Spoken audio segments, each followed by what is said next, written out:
Bonjour les enfants, j'espère que vous allez bien. Je vais vous présenter l'emploi du temps du lundi 11 mai. Alors on commence avec le calcul mental.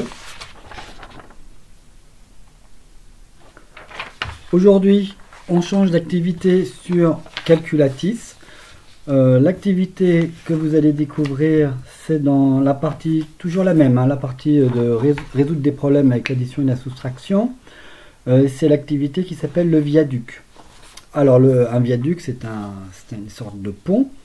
Dans cette activité, tu vas utiliser tes connaissances sur les longueurs.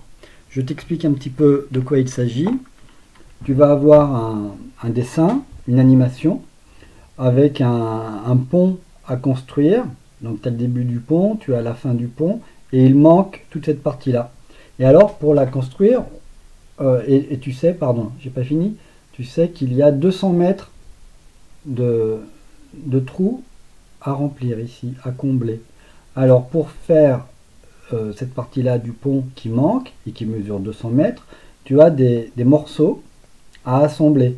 Donc avec ta souris ou ton doigt sur la tablette, tu cliques sur les pièces et elles vont se mettre toutes seules ici.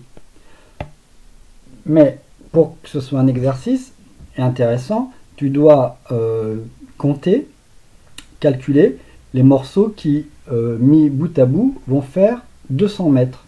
Alors par exemple, j'arrive toujours pas à lire à l'envers, par exemple ici, si tu cliques sur 100, tu mets 100, après 50, ça fait 150, 30, ça fait 180, et encore 20, tu auras tes 200 mètres. Hein. Ou alors, il y a souvent plusieurs bonnes solutions dans cette activité, mais il faut en choisir qu'une. Tu en choisis une, après tu cliques sur valider, mais il y a plusieurs choix possibles. Tu peux aussi faire, par exemple, 100, 50, 30 et 20, ou tu peux encore faire 100, 80 et 20. Là, par exemple, il y avait trois possibilités. Le 10, là, il ne servait à rien.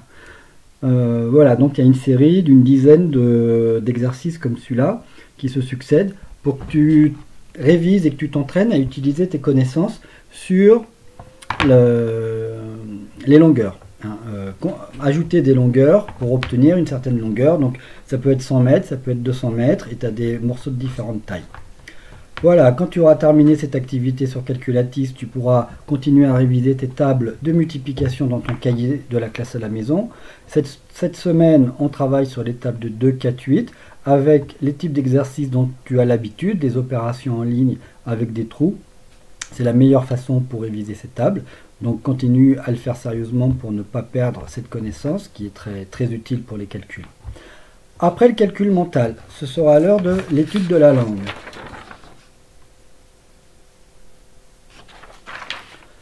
En étude de la langue, normalement le lundi, nous étudions la grammaire. Mais aujourd'hui, nous allons modifier un peu notre emploi du temps pour travailler l'orthographe de l'adjectif qualificatif.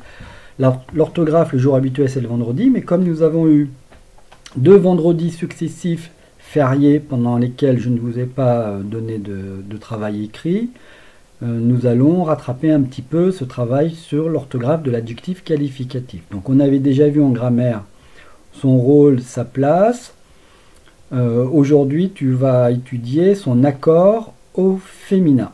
Donc pour cela, tu vas avoir une vidéo à visionner sur les particularités de l'accord au féminin de l'adjectif. Tu verras qu'il y a différentes façons d'accorder. Je te conseille vraiment d'aller voir cette vidéo. Elle dure 3 minutes, mais ça va te permettre de démarrer ta séance et de comprendre le sens de la leçon que j'ai envoyé par mail à tes parents avec l'emploi du temps. C'est la leçon d'orthographe numéro 9, donc la leçon O9, sur l'accord en genre de l'adjectif qualificatif, donc l'accord masculin ou féminin. Cette vidéo dont je te parlais va te permettre de démarrer ton travail, de comprendre la leçon que tu vas lire, coller et coller dans ton cahier. Et tu auras une troisième chose à faire, donc la vidéo, la leçon, et un exercice dans le livre d'études de la langue. J'ai choisi l'exercice 7 de la page 150. Donc, c'est un exercice dont tu as l'habitude. Tu vas avoir des groupes nominaux, donc un déterminant, un nom et son adjectif. Une rue, c'est rue, hein? Ouais. Une rue. Et dans le livre, on te met entre parenthèses les deux orthographes de l'adjectif, au masculin ou au féminin. Une rue étroite ou étroit. Dans ton cahier, tu dois recopier le groupe nominal, donc le déterminant, le nom commun et l'adjectif, mais l'adjectif correctement accordé. C'est forcément l'un des deux. Donc c'est un exercice de démarrage qui n'est pas difficile, qui te permet de t'exercer à utiliser cette connaissance de l'accord au féminin de l'adjectif qualificatif. La semaine prochaine, pas la semaine prochaine, vendredi, on travaillera sur le pluriel. Alors, donc tu vois la vidéo, tu lis ta leçon et tu la colles. Ceux qui n'impriment pas, ils la recevront dans quelques jours par courrier. Et vous faites l'exercice numéro 7, page 150. Après l'étude de la langue, c'est l'heure de la récréation. Et vous reprendrez le travail avec les mathématiques. Donc en mathématiques, nous continuons d'avancer dans les connaissances sur les mesures de masse. Tu as travaillé la semaine dernière sur les conversions en kilos et en grammes. Lorsqu'on s'est vu dans la classe virtuelle de lundi dernier, je crois, on en a profité pour s'entraîner sur un tableau de conversion.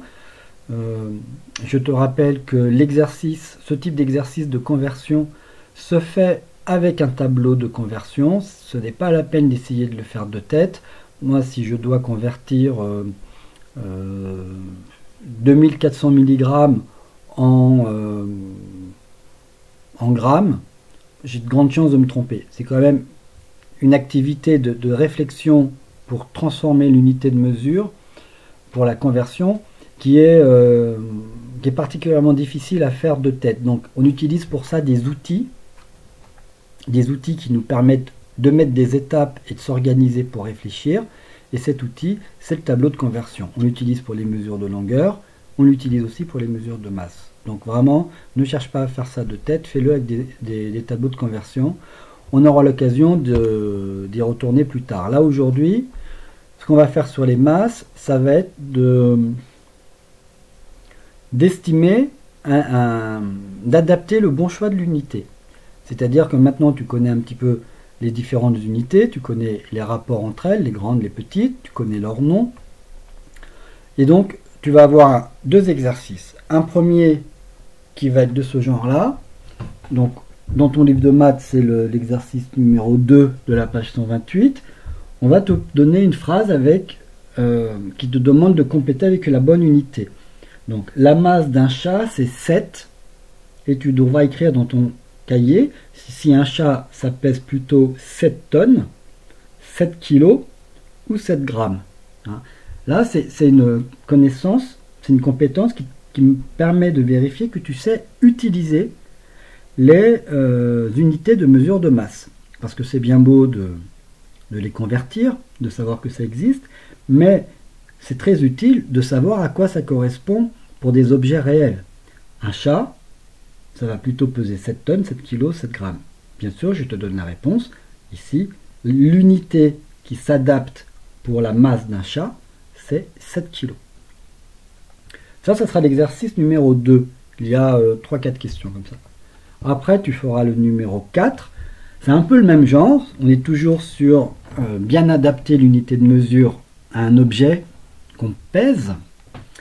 Alors, par exemple, une baleine. Là, tu vas avoir des propositions de ce genre-là dans ton livre. Une baleine, et on te donne trois propositions de masse. 10 kg. Une baleine, ça pèse 10 kg. Ça pèse 10 000 grammes. Ça pèse 10 tonnes. Donc là, tu dois choisir la bonne masse par rapport à l'animal. Ça peut être des objets aussi dans le livre. C'est pas forcément que des animaux. Là, bien sûr, la réponse, c'est une baleine. Ça pèse environ 10 tonnes. Voilà. Donc ça a l'air assez facile comme ça. C'est vrai que c'est pas très compliqué, mais c'est important, c'est utile. Tu ne peux pas correctement connaître les unités de mesure de masse si tu ne sais pas les appliquer, ces unités, grammes, kilos, tonnes, etc., à des objets réels. Donc aujourd'hui, c'est le but de tes activités en mathématiques. Après cela, ce sera l'heure de la lecture.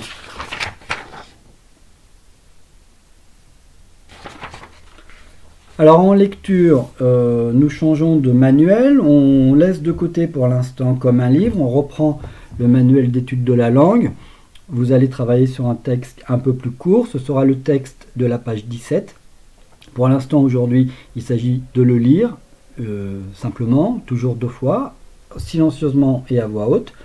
Et jeudi, tu reliras ce texte et je t'enverrai des questions pour vérifier ta compréhension de ce texte.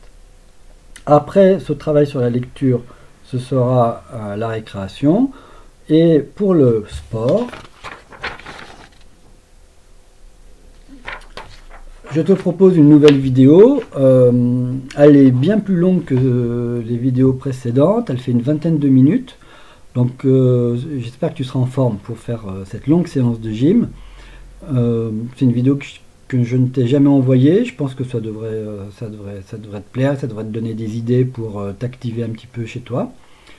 Donc voilà pour le sport aujourd'hui, c'est de la gym, une vingtaine de minutes de gym.